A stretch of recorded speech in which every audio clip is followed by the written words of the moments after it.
Thank you so much for tuning in for another episode of Here's Hope. I also really want to thank everyone who reached out to me this week in response to last week's video. And I'm so thankful for the conversations that I've had out of that. I have become more convinced than ever this week that one of the things we really need to do is be good listeners and hear each other's stories. I definitely and wholeheartedly support systemic reform. We need that. We need great and strong leadership that's going to help our nation and our world figure out how to live in peace and live well with each other. But you know, all the laws in the world won't change our hearts. And a lot of racism is a heart issue. How we see each other, how we experience each other, how we judge each other, how we cherish and celebrate each other. These are all such important things. So the conversations I've had this week have been incredibly enriching. And I want to share some of the thoughts that have grown out of that this week. So this is an ongoing conversation. A few more minutes, a few more thoughts. James 1:19 says, everyone should be quick to listen and slow to speak. Everyone. I've had that thought a lot this week. Our hearts are going to change towards each other as we're good listeners. And I'll be the first to admit that I'm not always slow to speak. I have thoughts and ideas like popcorn. I have questions. I have frustrations. And all of those things can inhibit good listening. So I've been really deliberate and intentional this week to be a good listener. And I have learned things about people that I've known for years. And one of the things I've learned is not anything new, but I'm feeling it in a fresh way. Racism is a hard issue. And it's a human race issue. And I'm not saying that to in any way minimize what some races are experiencing in horrific ways this week. We'll never be able to get some of these pictures out of our minds. Humans should never be treated this way by other humans, never. And yet, as I've talked to people of pretty much every color on the spectrum this week, I would say we've all experienced pain and suffering in relationship with others, and that's actually keeping us from loving well. And so we need to address that. The first step in this process is to give each other empathy, this good listening posture. I shared with you a little bit last week how my kids have experienced some racism on a really, really small scale compared to the rest of the world, and yet that doesn't diminish the fact of what they've experienced. My son has probably experienced this the most. He has several notable features that he inherited from his Black French Creole grandmother, who's just gorgeous. And so, in my opinion, he's gotten some good looks from her, his black curly hair, which he really loves. This often comes up for him when he plays football. It will be opposing team members that will call him the N-word, trying to get him into a fight so he gets kicked off the field so he doesn't get touchdowns. And I'm smiling, sorry, just because I love his touchdowns, not because I love the rest of what I'm describing here. It's been incredibly painful for him. And I have to say, for everyone who says, oh, the redneck Northern Alberta, that every single coach, every single parent, every single referee has been fierce about this, that it's not okay. It's not at all okay. And so there's those good glimmers of hope. Now, my son has experienced pain because of this, and we talk about these things a lot. Last weekend, my kids wanted to attend the Black Lives Matter peaceful protest in Grand Prairie, and so they went, and it was a good experience for them. It was peaceful. People did observe physical distancing, and they wore masks. They tried to be careful for health protocols, for which I was really grateful. But the thing that really spoke to me out of the whole experience, when I asked my son about it, he said the thing that mattered the most about it to him was that all these people were gathered in agreement that there is a problem. No one was arguing with him that it's not a problem or whose fault the problem is or all of those things. And that just actually pierced my heart, that it meant so much to him. And I'm sad that he hasn't had that experience broadly enough. And I realized as I saw what that did for his soul, because it was a really positive thing, that what he experienced was simply empathy. And how that's something we really need in order to heal right now. Brené Brown has a fantastic YouTube video. It's less than 3 minutes long about what empathy is and how it brings reconciliation and reconnection in relationships. And she says there's 4 qualities of empathy. The first is that you're willing to see something from the perspective of another. That you stay out of judgment, which can be incredibly hard since we bring all our own stuff to these stories. We recognize the emotion of the other person. We communicate that we recognize it. It simply means to feel with people. Now, we don't always like to do this because pain's not comfortable.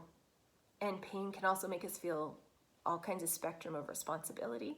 But we have to be willing to feel with people.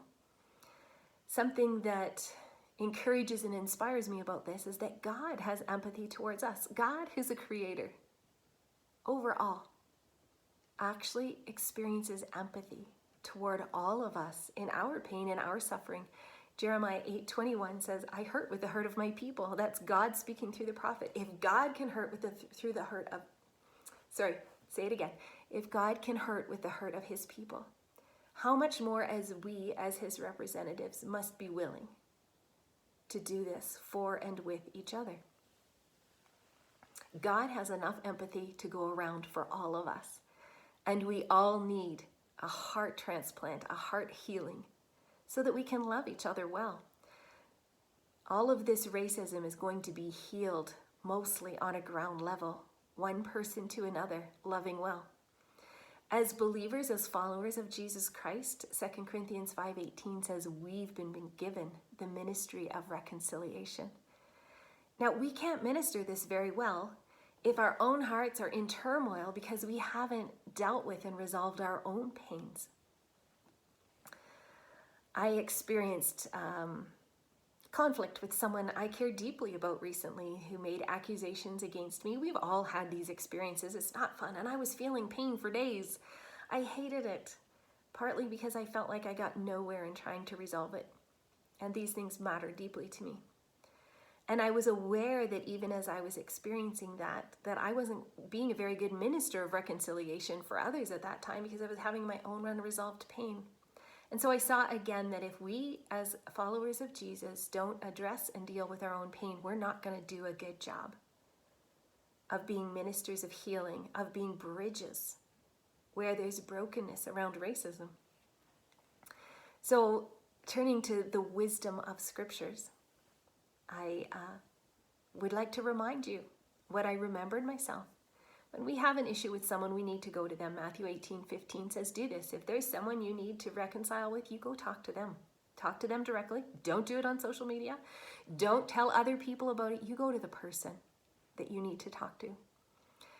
And hopefully that conversation will lead to great reconciliation. If it doesn't, you still have the instruction of Jesus to extend forgiveness. Brian and I, when we got married, our wedding text was Ephesians 4:32, which has been the most stellar wedding text. It has gotten us through a couple of decades plus. It's such simple instructions. Be kind to each other. Be kind. Tender-hearted and forgiving each other as God, for Christ's sake, forgave you. So when it comes to the hard issues around racism, we need to forgive one another. This was brought home fresh to me as I was talking to a white man this week. Now, I can't tell you how uncomfortable I am identifying everybody by their color. This isn't how my brain works. This isn't how I think, but these are the issues before us today. And so I'm addressing them full on. And as I was talking about racism and the questions and wondering I had, he was honest, and I love honesty, and he just said, I don't feel a lot of compassion. And I wanted to ask him about that instead of doing the old smackdown, how dare you, don't you understand, and coming out with all kinds of judgment and condemnation, which has never healed a single relationship on the planet.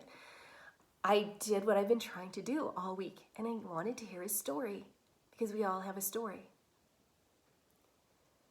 And in his story is that he was terribly bullied by an ethnic group in high school. Now, we can know, because we're so brilliant and educated in these days, that there's all kinds of sociological problems that would have fed into that situation where he could understand where they were coming from their pain, from their hurt. And while these things are all true, that's not the starting place he needed right now. He had pain. And so compassionate, empathic listening to his pain and validating it was the first step for healing. And then, of course, because he's a follower of Jesus, it wasn't a big step for him to recognize, oh, now that I've had my pain acknowledged, it's easy to hear that where there's not compassion in me towards another person, I need to do business with Jesus. That's a big flag. If you don't have compassion to another people group, you've got some work to do. Doesn't mean you're going to agree with everything they say, and you certainly don't have to agree with every judgment and accusation made, but you got to clear stuff up by doing your own business around your own pain.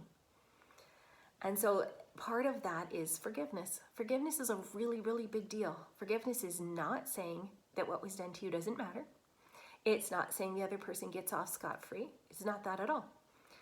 When we bring our pain to Jesus, when we bring the actions, words, or inactions of another person to Jesus, what we're saying is, Jesus, I give this to you,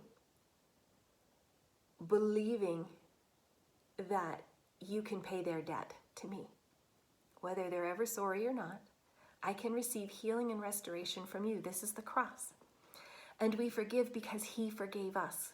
It's not about comparison, about who's bigger, who's worse, who's better. Simply, we need to do the business of forgiveness at the foot of the cross. So where people have brought pain and suffering and harm to you, you need to take it to Jesus. You cannot be a minister of reconciliation to God until you've dealt with these things yourself. So I've got 2 assignments for you this week. 1, do your own forgiving. Do you find you have bitterness, anger, and judgment towards another people group? There can be a lot of reasons for this, but somewhere in all of that is a need to forgive. I want you to clear this up. It's going to help so much.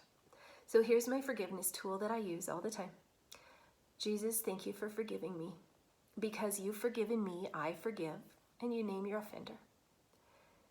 And then you name what they did or didn't do.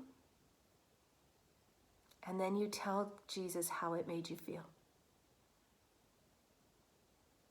And when you've done that, you can say, I give all of this pain and this loss to you, Jesus. And I put all of my hope in you to restore everything that was broken.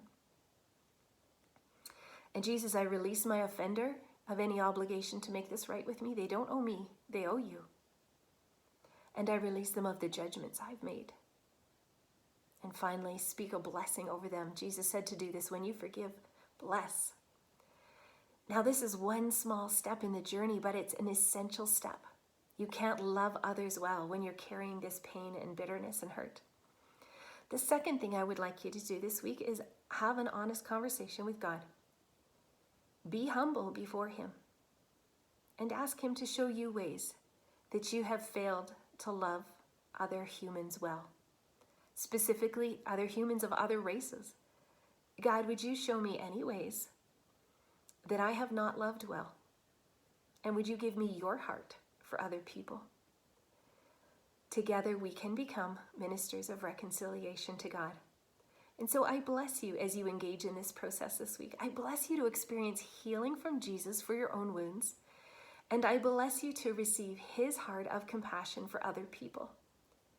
Together from there, we can work on next steps. I bless you in Jesus' name.